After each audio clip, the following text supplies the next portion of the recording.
ಆ ಜಾಗದಲ್ಲಿ ಕೊಟ್ಬಿಡಿ ಅಂತ ಅವ್ರು ಕೊಡೋದು ಬರಲ್ಲ. ಹಂಗೆ ಅವ್ರ ಕೈನಲ್ಲಿಲ್ಲ ಪವರ್ಸ್. ಇದರಲ್ಲಿ ಮಿನಿಸ್ಟರ್ ಆಗಿದ್ದಾಗ ಅವರ ಕಾಲ ಪ್ರಕರಣದಿಂದ ನಮ್ಮ ಮುಖ್ಯವಾಗಿ ಅವ್ರ ತಲೆನಲ್ಲಿ ನಮ್ಮ 2 ಜಿಲ್ಲೆ ಅವರು ಎಲೆಕ್ಷನ್ 6 ಪಾರ್ಲಿಮೆಂಟ್ ಎಲೆಕ್ಷನ್, ಒಂದು MLA ಎಲೆಕ್ಷನ್, ಒಂದು MLC ಎಲೆಕ್ಷನ್, 8 ಎಲೆಕ್ಷನ್ ಗೆದ್ದಿದ್ರು. ಅವರು ಯಾವತ್ತೂ ಕೋಲಾರ ಈ ಜಿಲ್ಲೆನಲ್ಲಿ ನಿಲ್ಲೇ ಇಲ್ಲ. ಯೋಚನೆ ಮಾಡಿದ್ರು 52ರಲ್ಲೂ ಸರಿ ನಿಲ್ತಿದ್ರು. ಅದು ಹೇಳಿ ಡಬಲ್ ಮೆಂಬರ್ ಕಾನ್ಸ್ಟಿಟ್ಯೂನ್ಸಿ ಅಂತ ಚೆನ್ನಯ್ಯ ಅಂತ ಇದ್ರು. ಅಲ್ಲ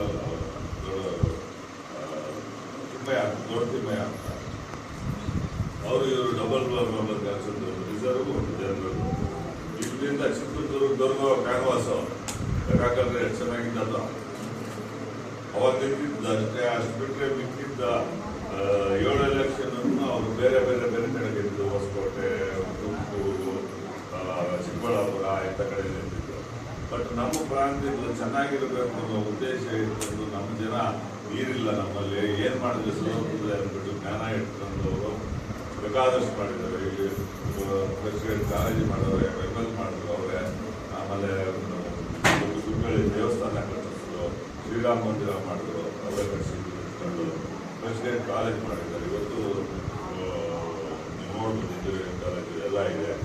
ಹಾಗೆ ನಮ್ಮ ಜನ ಚೆನ್ನಾಗಿರುತ್ತೆ ಅಂತಕ್ಕಂಥ ಒಂದು ಉದ್ದೇಶ ಇಟ್ಕೊಂಡು ಅವ್ರು ಮಾಡಿದ್ರು. ಊರುಗಳಲ್ಲಿ ಕಿತ್ತಾಡ್ಬಿಟ್ಟು ನೀವು ನಾಳೆ ಬೆಳಿಗ್ಗೆ ಹೊಡೆದಾಡ್ಕೊಂಡ್ರೆ ಇದರಲ್ಲಿ ಯಾವ್ದ್ರ ಮೇಲೆ BJP ಅಂತಿಲ್ಲ, ಹಾಸನ ಮೇಲೆ ಕಾಂಗ್ರೆಸ್, BJP, JDS ಏನೂ ಇಲ್ಲ. ಬಡವರು ಚೆನ್ನಾಗಾಗಲಿ ಅಂತ ಇವತ್ತಿನ ಪರಿಸ್ಥಿತಿ ನೀವು ನೋಡ್ತಾ ಇದ್ದೀರಿ. ದಯವಿಟ್ಟು ಗಲಾಟೆಗೆ ಇಟ್ಕೊಂಡ್ರಿ. ಒಳ್ಳೆ ಸಂಸ್ಥೆ ಚೆನ್ನಾಗಿ ನಡ್ಕೊಂಡು ಹೋಗ್ತದೆ. ಒಳ್ಳೆ ಬಿಲ್ಡಿಂಗ್ ಕಟ್ಕೊಂಡಿದ್ದೀರಿ. ಊರಿನ ನಮ್ಮ ದ್ವೇಷಗಳನ್ನ ನಮ್ಮಲ್ಲಿ ಆದ್ಕೊಂಡು ಚೆನ್ನಾಗೋದನ್ನ ನಾವು ತಂದುಕೊಳ್ಬೇಕಾಗಿದೆ.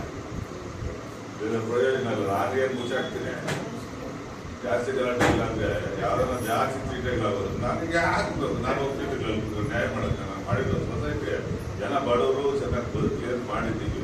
ನೀವು ಒಳಗಡೆ ಉದ್ದೇಶಕ್ಕೆ ಏನೇನೋ ಇಟ್ಕೊಂಡು ನೀವು ಎದ್ದು ಬಿದ್ದು ರಾಮಾಯಣಗಳು ಮಾಡ್ಕೊಳ್ತಾ ಇದ್ರಪ್ಪ. ಕಾನೂನು ಹೆಂಗಿದೆ ಹಂಗೆ ಹೋಗು ಅಂತ ಹೇಳ್ತೀವಿ. ಕಾನೂನು ಏನು ಹೇಳ್ತದೆ, ಈ ಇದರಲ್ಲಿ ಬಂದಿರಬೇಕು ಅಂತ. ಸರ್ಕಾರ 1500 ಬಾಕ್ಸು ನಾನು ನಾಟಿ ಮಾಡಿದ್ದೀನಿ. ಇವಾಗಿಂದ ಪ್ಲಾನ್ ಆಗ್ತಾ ಇತ್ತಪ್ಪ ರೈತನು ನಾಟಿ ಮಾಡಿದ್ದೀನಿ. ನನ್ನ ಟೈಮು 1500 ಐತೆ, 1000 ಐತದೇನೋ ಅಂದ್ಕೊಂಡು ನಾಟಿ ಮಾಡ್ತಾ ಇದ್ದೀವಿ. ಅಲ್ಲಿ ಬರೋದಕ್ಕೆ 150 ಒಂದಿದ 300 ಒಂದಿದ 150 ಬಂದ್ಬಿಟ್ರೆ ಉದ್ಯೋಗಸ್ಥರು ಬರೋಲ್ಲ. ಅದೇ ಹಾಲು ನೀವು ಒಂದು 10 ಲೀಟರ್ ಹಾಕ್ಬಿಟ್ಟು ಬಂದ್ರೆ ನಿಮ್ಗೆ 300 ರೂಪಾಯಿ ಬಂದೈತೆ ಅನ್ನೋದು ಗ್ಯಾರಂಟಿ ಅಲ್ವಾ? ಅಲ್ಲಿ ಹಾಲು ಹಾಕಿದ್ರೆ ಸಾಕು, ಇಷ್ಟೇ ರೇಟು ಬಂದ್ಬಿಟ್ಟು ಜೋಬಳಿಗೆ ಬಂದಂಗೆ ಲೆಕ್ಕ. ಅದು ಯಾವ್ದು ಬರಲ್ಲ. ರೈತ ಅಣ್ಣ ಸಿಲ್ಕು ಇತ್ತಣ್ಣ, ನಾನು ಸಿಲ್ಕ್ ಮಾಡಿದ್ದೀನಿ ಅಣ್ಣ. ಸಿಲ್ಕು ನಾನು ಬಹಳ ಮಾಡಿದ್ದೀನಿ. 50 ರೂಪಾಯಿ ಕೊಡ್ಬೇಕು ಬಿಟ್ಬಿಟ್ಟು. ಆಮೇಲೆ ಏನೇನಾಗೈತೆ ಅಂತ ನೀವು ಮನೆ ಎಲ್ಲ ಮಾಡಿದ್ದೀನಿ. ನಾನು ಮಟನ್ ತಿಂತೀನಿ, ಅದು ತಿನ್ನೋದ್ರೆ ಯಾರು ತಿನ್ನಿರ್ಲಿ ಅಂತ ಅನ್ಕೊಂತೀನಿ. ಈ ತಿನ್ನದೇ ಇರೋರು ಕತೆ ಪಾಪ ಏನಾಗ್ಬೇಕು ಗೊತ್ತಾ? ನಿಮ್ಗೆ ಏನಾಗ್ಬೇಕು? ಹಸು ಮಾಂಸ ತಿಂದ, ಹಸಿನ ಸಾಕಿದ್ರು, ಹಸುನ್ ತಿನ್ಸಾಕಿದ್ರು, ಆಂದಿನ ತಿನ್ಸಾಕಿದ್ರು, ಎಲ್ಲಾರು ತಿನ್ಸಾಕಿದ್ರು. ಇದೆ ಅವ್ರವ್ರು ಮಾಡಿರೋದಕ್ಕೆ ಅವ್ರವ್ರು ಅನುಭವಿಸ್ತಾರೆ. ಯಾರು ಕರ್ಮ ಅನ್ನೋದು ಹಿಂದುಗಡೆನೆ ಇರ್ತದ, ಬಿಡೋದಿಲ್ಲ. ಮಹಾಭಾರತ ಯುದ್ಧದಲ್ಲಿ ಕರ್ಣನು ಕೂತೋಗಿತ್ತದು ಚಕ್ರ. ಮಹಾಭಾರತ ಅಂದ್ರೆ ಧರ್ಮದ ಯುದ್ಧ. ಅದು ಯಾರಾದ್ರೂ ಮುಂದ್ಗಡೆ ವಿರುದ್ಧವಾಗಿರೋರು ಅಸ್ತ್ರಗಳು ಪಕ್ಕದಲ್ಲಿ ಇಟ್ಬಿಡ್ತಾರ, ಧರ್ಮ ಯುದ್ಧ. ಅದು ಅವನ ಮೇಲೆ ನಾವು ಶಸ್ತ್ರನ ಬಿಡಬಾರ್ದು. ಧರ್ಮನ ಯಾರಿಗೂ ಗೊತ್ತಿದ್ದೆ ಬಂದ್ಬಿಡ್ತೀವಿ, ಯಾರಿಗೂ ಗೊತ್ತಿದ್ದೆ ಹೋಗ್ಬಿಡ್ತೀವಿ. ಈ ಸೆಂಟ್ರಾಗ ಸಂಪಾದನೆ ಮಾಡ್ಬಿಡೋಣ, ಈ ಸಂಪಾದನೆ ಮಾಡೋಣ. ಬಟ್ ಒಂದು ಜ್ಞಾಪಕ ಇಟ್ಕೊಬೇಕು ಮನುಷ್ಯನ. ಅದನ್ನ ನಾನು ಎತ್ಕೊಂಡು ಹೋಗಕ್ಕಾಗೋದಿಲ್ಲ. ಎತ್ಕೊಂಡು ಹೋಗಕ್ಕಾಗ್ತದ? ಇನ್ನೇನು ಮಾಡಿದ್ರೆ ನಾನು ಡೇಟ್ ಸ್ವಲ್ಪ ಲೇಟ್ ಮಾಡೋ ನಾವು ಬ್ಯಾಗ್ ಒಳ್ಳೆ ಬ್ಯಾಗ್ ರೆಡಿ ಮಾಡ್ಕೊಂತೀವಿ ಅದನ್ನ ಅದಕ್ಕೆ ಎಲ್ಲ ಮಾಡ್ಬಿಟ್ಟಿರೋರು ದೊಡ್ಡವರೆಲ್ಲ ಒಳ್ಳೆ ಕಾಸುಗಳಿರೋರೆಲ್ಲ ಇನ್ನ ಇರೋರು ನಮ್ಮ ಜೊತೆ ಯಾರು ನಾವು ನೆಮ್ಮದಿ ಆಗಿರೋದ್ರೆ